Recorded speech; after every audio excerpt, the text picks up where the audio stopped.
le général Delphin Kaimbi soko ba précipiter liwana ezalaka parce que azalaka trop politique azalaka militaire mais François Beyaza politique yango moni ba réalité maramba coup d'état ekeboy François Beyaki na manière wana te baninga ba éliminer eza manière au petit Tshisekedi à protéger ndebo moni François Beyaza interpeller wana ko interpeller wana politique au monde antibal politique ena makambo ebele mais pour mes amis batu faut pas comprendre au monde politique nde to arabo Tshisekedi a joué na manière moko ezali ya recevoir kapé bon moya batu parla na lobanine oyebaka le général Delphin Kaimbi soko ba précipiter liwana ezalaka parce que azalaka trop politique azalaka militaire mais François Beyaza politique bomoni mokonza mboka kei basangani bango nyoso Grand Lac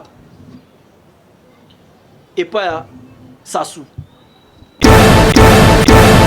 Bonjour, bonjour, bonsoir, bonsoir, na bandino sur la place laissée. Bote na bino bote bozali et belé. Partout dans le monde, vous avez l'envie sur par l'internet. En États-Unis, na pesino sur bote, to en Europe, na Suisse, na moni ma prophétesse Luka ou na pesino bote, ma Magui na Belgique. Ma fatou na Suède, si ou asio mbanja bozana Asie, Océanie, en Afrique. Sans oublier en République démocratique du Congo, c'est toujours votre humble serviteur. Moïse Bankanchiba, l'émission Bolingaka. Tout le bateau, automatiquement, on peut savoir ba information, ba actualité, il y a politique, il y a un cannabis, tozali wapi, tozokende wapi, tokosuka wapi. Merci, mina de voir sur ma caméra.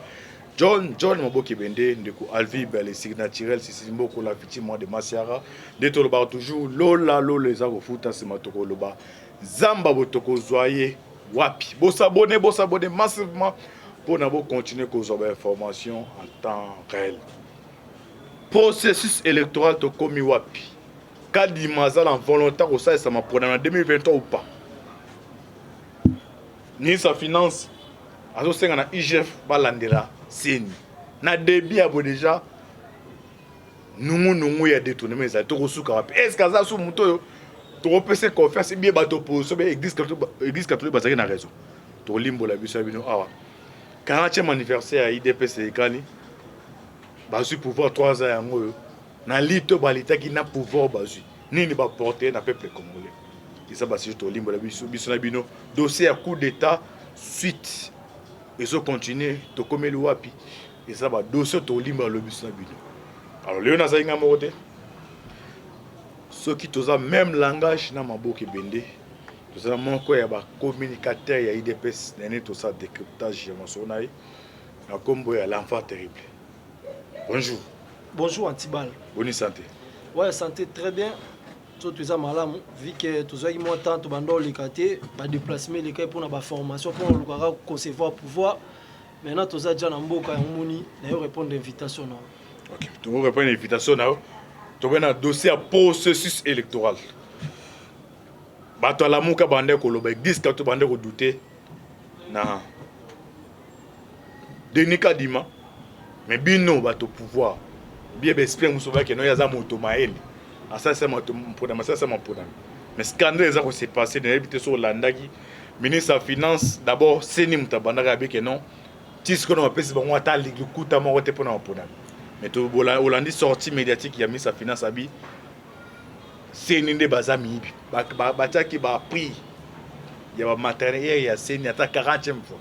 Il y a un bango mo ba ki négocier kuna.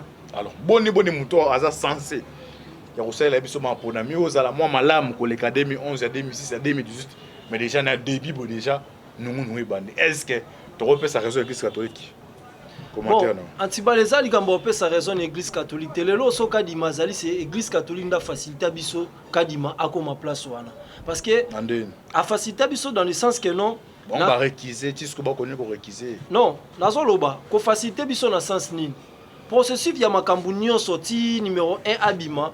Dès le début, l'église catholique, Otobengi Senko, va recevoir un combo naï. Kondima wandimi combo ne ba komi ko kata ti ba moniteur mais aki choix na bangote. Mais choix ya 6 églises oyo et aki ko représenter pour bango ba kuya nde kadima abima. Wana za ba débat mo déjà oyo toleka yango une titre banda ko répéter parce que kadima aza déjà wana. En ce qui concerne makambo lobi ministère ya finance et puis côté ya Seni promesa ya makambo mbongo lo monde ngana expliquer batu d'abord donc plus mingi politique omoni commission électorale nyonso ya pays et travaillaka soko tokepe na droiture et travaillaka na président oyoyo aza na tête à pays et puis likambo etali maponami bato baolanda nga il faut bayeba keno maponami ezaka makambo na biso ya kati wate maponami ezaka domaine moko international ezokipe ba appui nini oyoyo président actuel aza na on niveau ya communauté internationale parce que o biso to salaka ezalaka ba formalité maintenant lelo oyo et place auto koyi na ngo ezakeno 2023 élection ezati voilà bato faut pas comprendre élection ezati pourquoi élection ezati parce que dès le début à pouvoir ya mwana mboka selon volonté c'est dans ça pour habiter bien connaître nanga bien le ezati pour na nini nga nazo sala ba analyse na ngai bato ba comprendre loko et puis misusu pe ba comprendre ba ata o makambo loba mais je sais loko nini nga na loba na lobi bongo par rapport au loba non élection ezati pourquoi oyebi antibal makambo etali seni na moment oyo bando osenga seni azala en forme alandela makambo nga à l'aise et bando ozalaka ba débat e basango balobi boy émission mona ya kala na moni babiloko nyonso bat ba wela o to boy kadima o to boy emutentel baso pesa Tshisekedi beki na 2023 bat ba comprendre ngo ti lelo to komisiko na momango na suka d'abord poto sola non bien antibal est-ce que bi ke maponami mutu asala ke no mbongo ya financement ya maponami ekangama pendant mandat mobimba ezaka premier ministre soto ke na coalition ya FCC cash bozu ministre o wana kenda levé mukongo akoba so botuni akangaka combien oyo atika pona kopesa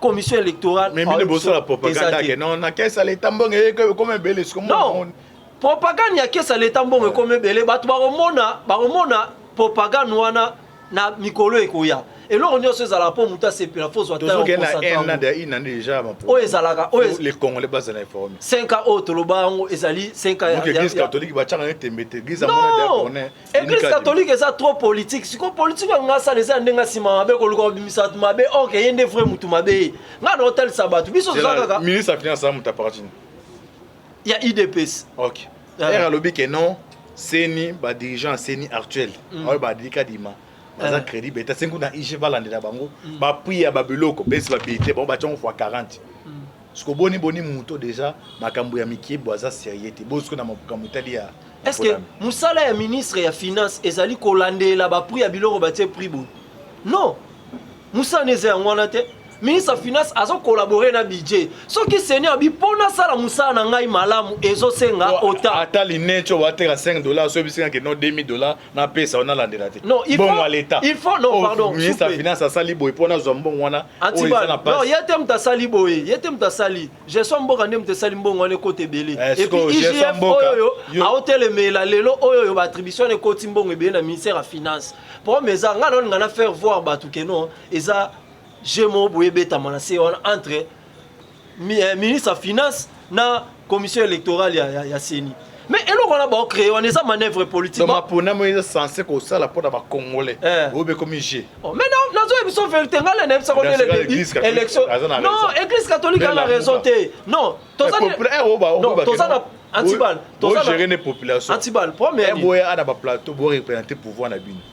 Et que ça j'ai de makambo bien-être les bien-être les Congolais comme IG. Antibal. Ozo ngoko ma place au ngana zati. Nazo solana batu. Pour mes amis, d'abord il faut te concevoir pouvoir. Pour nous concevoir pouvoir et c'est une stratégie et belli. Il y a parmi des stratégies au moni. Pouvoir de manière démocratique. Manière démocratique. Ça manière au Kabila no salate. Nan. Pas au Kadena qui ministre finance. Kabila uta bomi mboka sala boso tiseke doana souci mboka sala bien so sala mabeza. Mabeza.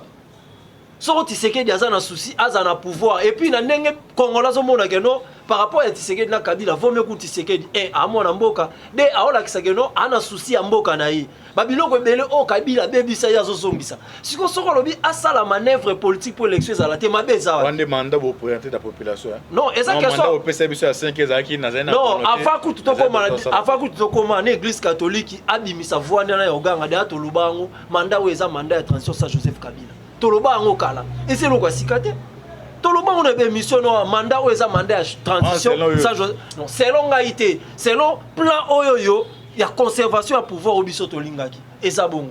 Pouvoir aux Afrique. Bien sûr, que ce soit Bota la biso. Dans hôtel sont mille fois, dans source pouvoir aux Afrique. Et ça dans pays mon côté les États-Unis d'Amérique à Simba, atika pouvoir n'est qu'un mandat 5 ans. Aussi longtemps que tu sais que n'engazana, aza bien soudé na ba américain.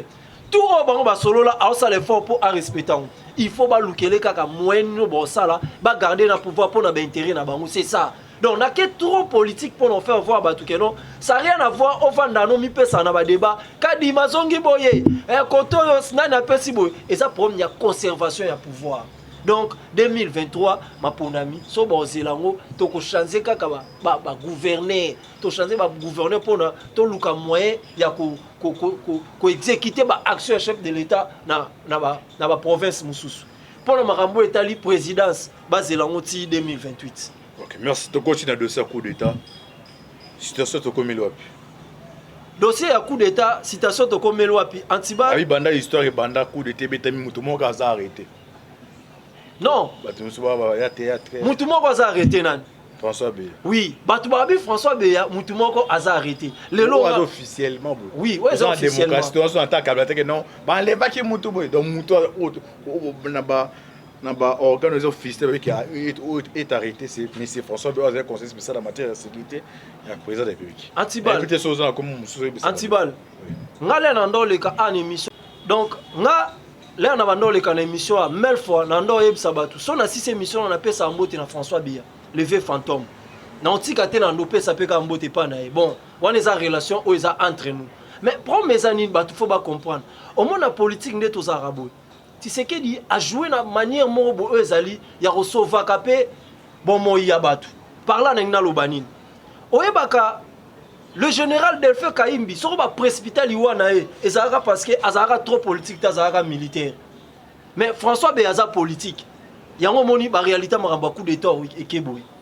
Antibal mon konzambo ka Félix Antoine Tshisekedi à travers un renseignement civil, à travers un renseignement militaire. En dehors, il y a des renseignements dans le Canabiso. Azali, na renseignement à travers l'ango, babengango, et ça, renseignement ya libanda. Et ça, la contre-renseignement. Pour ça que non, na dossier ya coup d'état, batu bazo zoa elo kwango lokola na manière mo et puis boye ba que non, notre président Félix Antoine Tshisekedi azala qui bien informé depuis kala.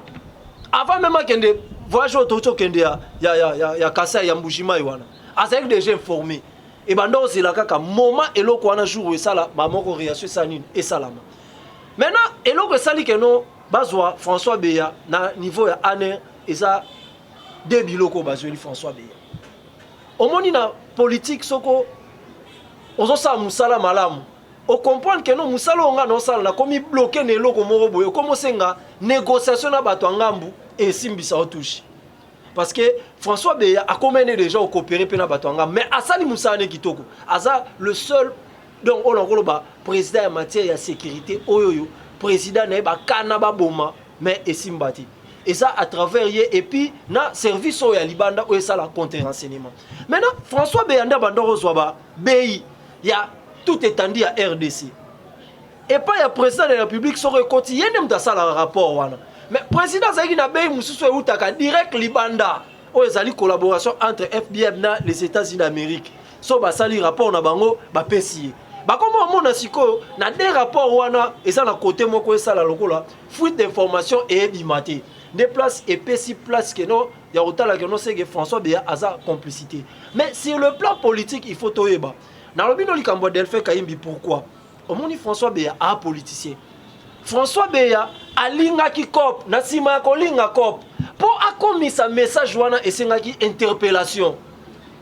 Déjà message comment nango kala mais esengaki ba interpeller na voix mo oyo ba adversaire oyo ya collaborer ki ba mona ke no nde tozali awa mabe koti bakangi mutu na biso. Bakangi mutu na biso. No moni eloko wana ebetami parce que soko François Béya ki na manière wana te bangi ba éliminer. Et ça, manière au petit Tshisekedi à protéger.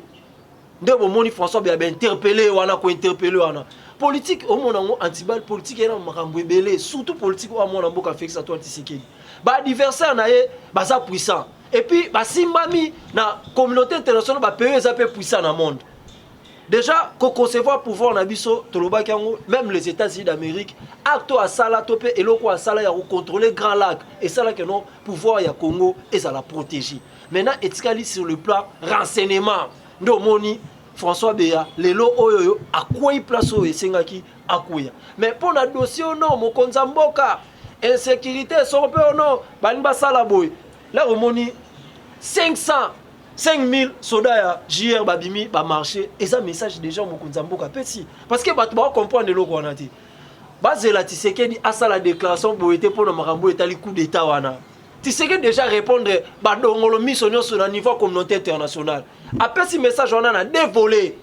Premier message après si il y a niveau communauté internationale, deuxième message après si na niveau ya awa la RDC.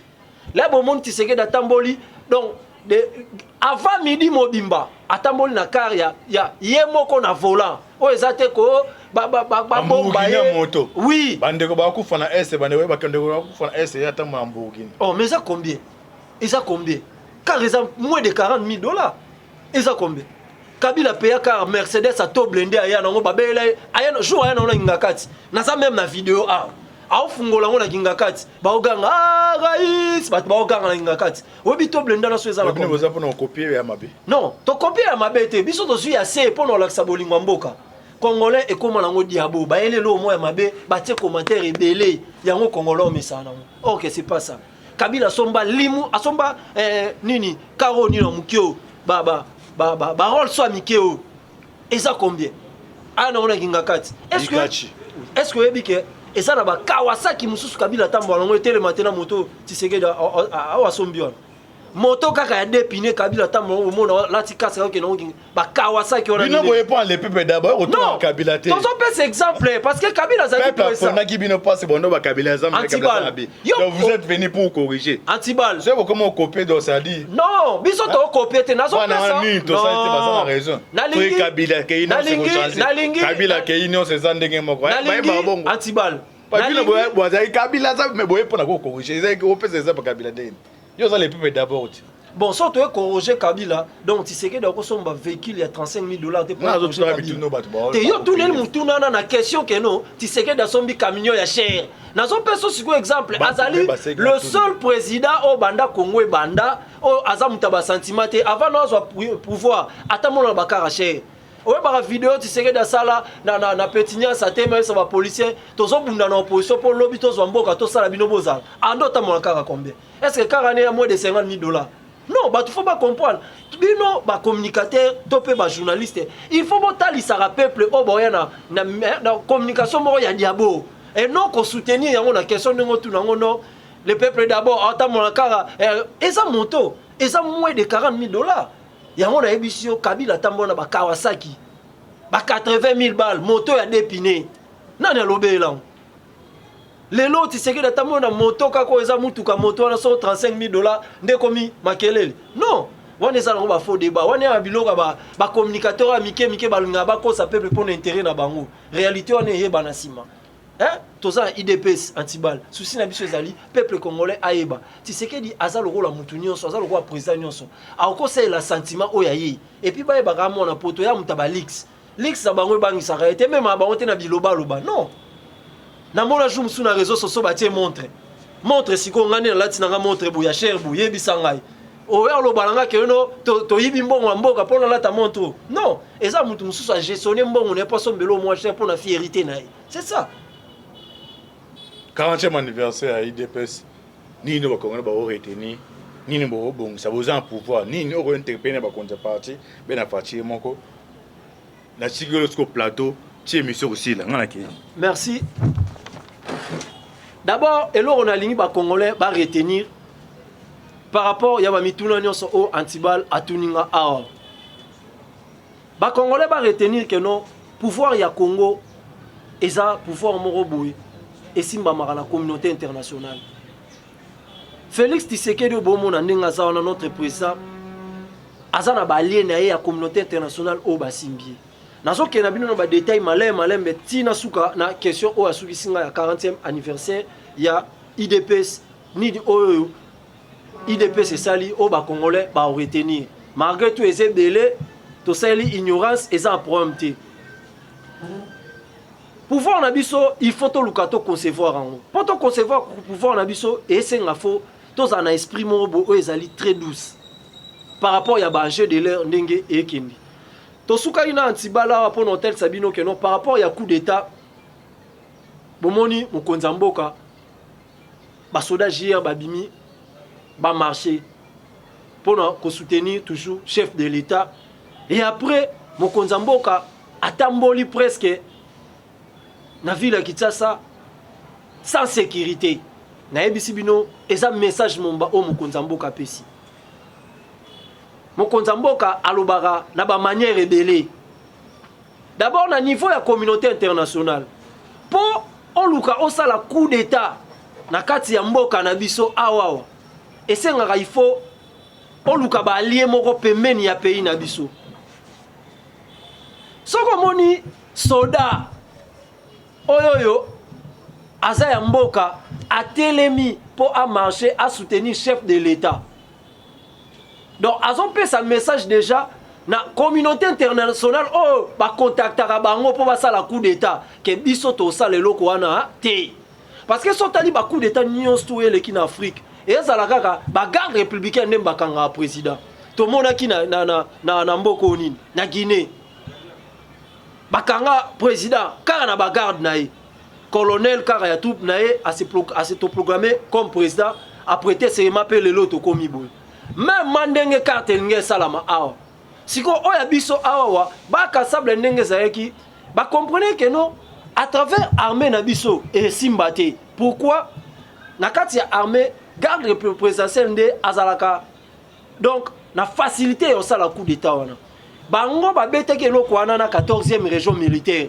o wapi quelques généraux na lobango na la voie céleste 14e région militaire za na quelques généraux ba linga ba beta coup d'état na beta on va ba 2 mois lelo oyo et c'est réalisé et loko siko eboma ibango za nini soki bazaki même moral na général Christian Tiwewe nde bomona ka président za libanda na Tiwewe nga pesa ordre koto buboki ou soit François Beya aye na RTNC allez Tshisekedi datika libanda mboka pe mbamwe kangami en otage par la communauté internationale otala mundela zaka so amoni bobetelo na bino soki ye azaki na sima nango te asala tout akoisa mais soko azala sima nango au moins rabu apprendre acte bonga bo ka TV5 koto RFI bubu babeti ko makambo ya mindele kuna bavandi bon ça va yo comme oningo vanda na to beta no carte et kendebo mais nzamba sungi pourquoi yango na ndo ebisa batu dès le début Tshisekedi a eu pouvoir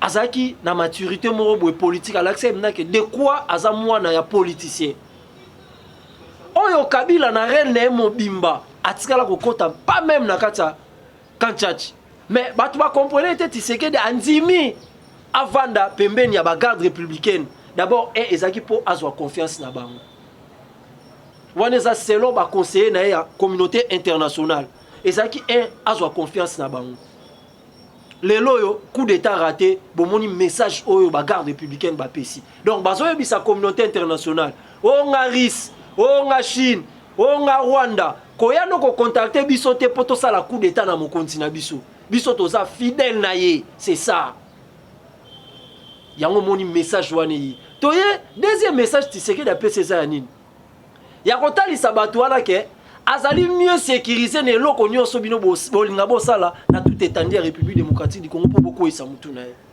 donc là bomoni président atamboli bongo azana apesi confiance na sécurité na ye parce que président de la République azalo roi bébé président ba yebisaka ya chef de l'état maintenant moment ko faut ko ta douche ya programme eza boloto kende boloto kebo c'est ça donc là bomoni président abimi na batu na ye apesi bango confiance dans mokonzi to tambola na yo o tambola yo mona vola na ka mutuka décapotable donc batu ba mona yo na ville ya Kinshasa pour otalisa batu keno yo na biso toza même moral c'est ça et loko ba bengi la fraternité donc koto yo armée etalise keno toza fidèle na yo il pas l'accident que non naza fidèle nabino maintenant c'est communauté internationale ne va reprendre acte siko bataille babi ah donc soko biso tonto sa muto coup d'état ça rien à voir toya wana poto luka poto ozanga muto contacter pour eloko wana le cas facile et ça la rare et passer par garde républicaine et après wana bomoni mokonza mboka kei basangani bango nyoso Grand Lac et pas ya Sassou ba oh moni ba yete oh moni ayete ye wana ndoki donc ezaki manière hôtel sabatu keno communauté internationale azo préparé et le romo contre Tshisekedi et contre ba président tout ya Grand Lac à travers Masanabiso oyoyo soko risa oluka soki Chine oluka mboko eza na facilité bandingi ba collaborer eza Rwanda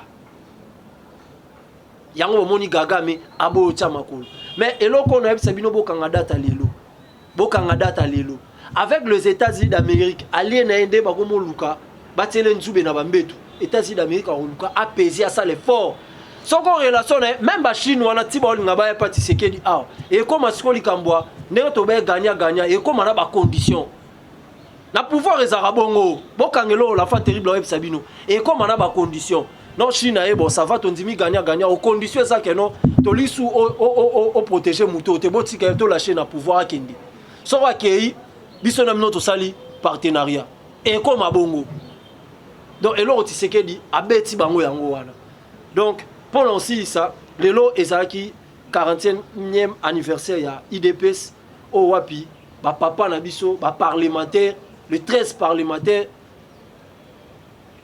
babongi saka po lelo tobeta histoire ya IDPS toye lelo na émission to kabolaki journango eleki na losambo na méditation esami na Notre-Dame le secrétaire général Augustin Kabuya na PC Bambote place azali na momonga annoncé émission aza na Notre-Dame azo sambela elongo na bandeko nyonso o baleka na IDPS akeko senga pe susu nzambe merci na ndenge parti et du pouvoir malgré tout bah difficulté makambu tout mais en ce qui concerne banda biso du pouvoir neng antibala tikenga aobi pour la bilan d'abord bah tout faut pas comprendre que non bilan liboso na mboka na biso eza état de droit parce que yango ndeza poumon ya RDC nyonso ezo c'est passé na RDC pour ekoma malamu il faut état de droit ezala malamu pourquoi on dit état de droit ezala malamu tolobara makambu etali la guerre mondiale sur le plan commerce. Toloba Marambo Etali, la guerre mondiale sur le plan armé, sur le plan politique, tout. Mais dans la République démocratique du Congo, pour un problème, il y a justice. Justice n'est et ça la rakeno. Makambu nyon soto pe institution nyon soit simba na Congo te et simbati. Surtout que sur le plan économique. Ben investir babo ya na mboka na biso pourquoi ba yebi mboka na biso justice ezarati. Ande ono ya guerre. Ba yebi ke mboka na biso justice ezati. Mundelo mona so na ina mboka na ngana investir na mboka na. Ba osala nga ba aventure na député, ba osala nga ba aventure na ministre, ba osala nga ba aventure na un généraux. Donc naza la place na ko fondé te vaut mieux na luka nga pays mususu. Yango mona sala ba investir ba ya na mboka na biso te.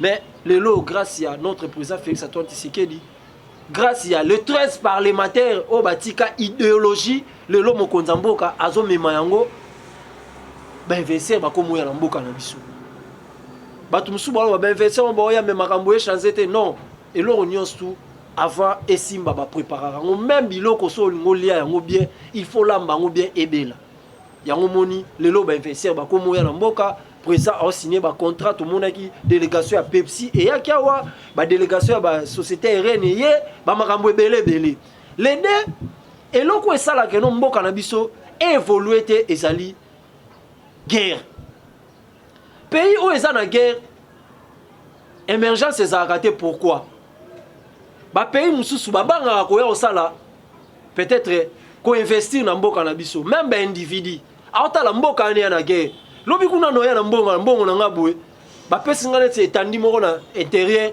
o ra bitumbe koti ba piller ngai parce que ba tout faut pas comprendre que non et loko ezongisa biso sima ya makasi ezalaka pillage Mobutu aya azongisi mboka na biso sima na pillage Kabila le père aya na guerre a contrôler pays abandi opesa droiture moko boye mais aboyaki collaboration na communauté internationale ne mema place mimi Kabila ya mwana ye akei kopesa pays na biso na bato balukaka intérêt na bango intérêt ya pays te soto ke na Europe eza plus mingi ba européen ba français bango balukaka intérêt na bango mboka na te kufa bazate bango bazwa soto ke na niveau ya ba grande puissance ezalaka Chine bango bakabongo donc Kabila ke akaba pays kuna na mupandi ya Chine baris po baya kozwa na mboka na biso baye à travers ba guerre au monde na est à travers guerre na est nde lelo moni mboka na biso seni ezongisimi mais par rapport ya bilan guerre à est biso tout oyebi évolution ni guerre ekomeli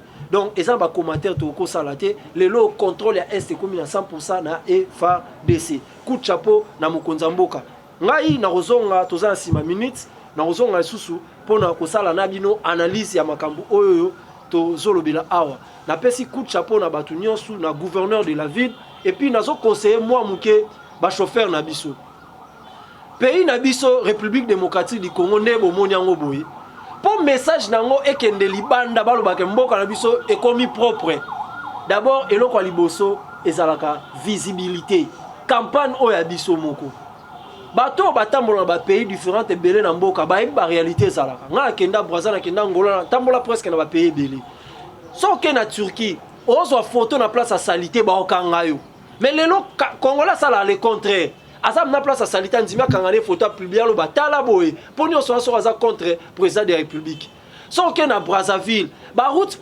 principale propriété à Kosaranate mais son continue na bakati avenue très sale donc l'état aura propriété pourquoi mututo azo uta libanda so akiti na aéroport ya Yamaya autant mon boulevard amoni propriété ata ko mona ne salité pembe na ndako mukola zo zonga susu na aéroport po zonga amoni propriété abimi na message Brazza propre même ma eloko o notre gouverneur Gentini Ngobila azo sala bomoni boulevard na biso Lumumba o yambaka ba différentes figures ba konzebele ba diaspora do ba tebele ba yakanzela wana batel biso ba jardin batel biso ba jeba na basakana ndenge zaka na Europe mais mentalité ya ba chauffeur ba komi ko ya vitesse na butu chauffeur azokumba mutu kana kwiti akale bu ake rotuta alela bato fayulu ba omona bato opposition ba omona tale loko place ba hôtel biso mais soko pays eza développé zinga ya makadam ezalaka na babiloko wana tozo senga na peuple congolais to luka to linga mboka na biso moko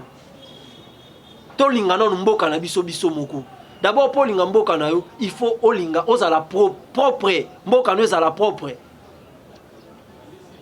so nzamba sungi to sala émission spéciale o etali kaka kini bopeto gouverneur Gentini Ngobila na peso ba mbote place ozali en tout cas oza parmi ba gouverneur oyo ba marquer nga bandanga na botama bo permettre nga ba bomba diaspora le seul gouverneur a sali donc nzela na RDC ba kilomètre mulai banda ba gouverneur subaya eza Gentini Ngobila Kimbuta sela biso kaka Kimbuta na bomoni bana poto mona nzilka presse wana yango Kimbuta sala pesa on kombone etikala succès mais biloko Gentina sali ba prince de secours outa de Fikine T24 bat boye bangoti donc il faut ko féliciter yango nde sala ba embouteillage ezala lisusu te na pesi mbote na landi vudi salié bo moté mama koni bo Steve na bo sani ote na peso ba mbote na pesi venanga bo pili bino nyonso na linga bino ba mbote belé senti ya gouffre eza la fin terrible.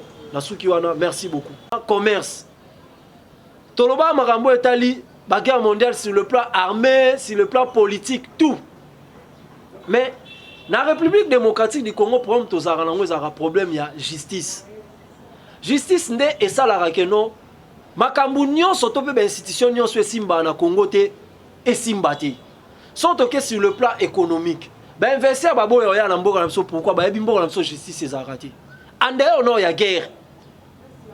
Bayebi ke mboka na biso justice ezati mundelo mona so na ina mboka na ngana investir na mboka wana ba osala nga ba aventure na député ba osala nga ba aventure na ministre ba osala nga ba aventure na un généraux donc naza la place na ko fondé te vaut mieux na luka nga pays mususu yango mona sala ba investir ba ya na mboka na biso te mais lelo grâce à notre président Félix Antoine Tshisekedi grâce à le 13 parlementaire au batika idéologie lelo mokonza mboka azo mema yango ba investir ba komo ya na mboka na biso batu musu ba investir ba ya me makambo e changer te non eloko nyonso tout avant esimba ba préparer ngo même biloko so lingo lia yango bien il faut lamba ngo bien ebela yango moni lelo ba investir ba komo ya na mboka président a signé ba contrat tout monde qui délégation à Pepsi et ya kiawa ba délégation à ba société aérienne ye ba makambo ebele les deux eloko esala ke no mboka na biso évoluer te ezali guerre pays où eza na guerre émergence ezalaka te pourquoi ba pays mususu babanga ko ya osala peut-être ko investir na mboka na biso même ba individu aotala mboka ane ya na guerre lobi kuna no ya na mbongo na ngabwe ba pesi ngane te etandi moko na intérieur o ra bitumbe koti ba piller ngai parce que ba tout faut ba comprendre que non eloko ezongisa biso sima ya makasi ezalaka pillage Mobutu aya azongisi mboka na biso sima na pillage Kabila le père aye na guerre a contrôlé pays abandi opesa droiture moko boye mais aboyaki collaboration na communauté internationale ne mema place mimi Kabila ya mwana ye akei kopesa pays na biso na bato balukaka intérêt na bango intérêt ya pays te soto ke na Europe eza plus mingi européen ba français bango balukaka intérêt na bango mboka na te kufa bazate bango bazwa soto ke na niveau ya ba grande puissance ezalaka Chine bango bakabongo donc Kabila ke akaba pays kuna na mupandi ya Chine baris po baya kozwa na mboka na biso baye à travers ba guerre au monde na est à travers guerre na est nde lelo moni mboka na biso seni ezongisi mais par rapport ya bilan guerre à est biso tout oyebi évolution ni guerre ekomeli donc eza ba commentaire to ko salate lelo contrôle ya est komi na 100% na FARDC coup de chapeau na mokonza mboka ngai na kozonga toza sima minutes na kozonga susu pona ko sala na bino analyse ya makambo oyo to zolobela awa na pesi coup de chapeau na batu nyonso na gouverneur de la ville et puis nazo conseiller moi muke ba chauffeur na biso pays na biso République démocratique du Congo ne bomoni yango boye pour message nango ekende libanda balobaka mboka na biso ekomi propre d'abord eloko liboso ezalaka visibilité campagne oya biso moko bato batambola ba pays différents ebele na mboka ba ba réalité ezalaka nga kenda Brazza na kenda Angola tambola presque na ba pays ebele so ke na Turquie ozwa photo na place à salité ba okanga yo mais lelo Congolais sala le contraire azam na place à salité ndimia kangane photo publier lo batala boye poni on soit aza contre président de la République so ke na Brazzaville ba route principale propriété à Kosaranate mais so continue na bakati avenue très sale donc l'état aura propriété pourquoi mututo azo uta libanda so akiti na aéroport ya Yamaya autant mon boulevard amoni propriété ata ko mona ne salité pembe na ndako mukola zo zonga susu na aéroport po zonga amoni propriété abimi na message Brazza propre même ma eloko o notre gouverneur Gentini Ngobila azo sala bomoni boulevard na biso Lumumba o yambaka ba différentes figures ba konzebele ba diaspora do ba tebele ba yakanzela wana batel biso ba jardin batel biso ba jeba na basakana ndenge zaka na Europe mais mentalité ya ba chauffeur ba komi ko ya vitesse na butu chauffeur azokumba mutu kana kwiti akale bu ake rotuta ale là bato fayulu ba omona bato opposition ba omona tale loko place ba hôtel biso mais soko pays eza développé zinga ya makadam ezalaka na babiloko wana tozo senga na peuple congolais to luka to linga mboka na biso moko to linga na mboka na biso moko d'abord pour linga mboka na yo il faut olinga ozala propre mboka no ezala propre so nzamba sungi to sala émission spéciale o etali kaka kini bopeto gouverneur Gentini Ngobila na peso ba mbote place ozali en tout cas oza parmi ba gouverneur oyo ba marquer nga bandanga na botama bo permettre nga ba bomba diaspora le seul gouverneur a sali donc nzela na RDC ba kilomètre mulai banda ba gouverneur subaya eza Gentini Ngobila Kimbuta sela biso kaka Kimbuta na bomoni bana poto mona nzilka presse wana yango Kimbuta sala pesa on kombone etikala succès mais biloko Gentini sali ba prince de secours outa de Fikine T24 bat boye bangoti donc il faut ko féliciter yango nde sala ba embouteillage ezala lisusuté na pesi mbote na landi vudi salié bo moté mama koni bo Steve na bo sanyote na peso ba mbote na pesi venanga bo pili bino nyonso na linga bino ba mbote belé senti ya gouffre et ça à la fin terrible. Nasuki wana, merci beaucoup.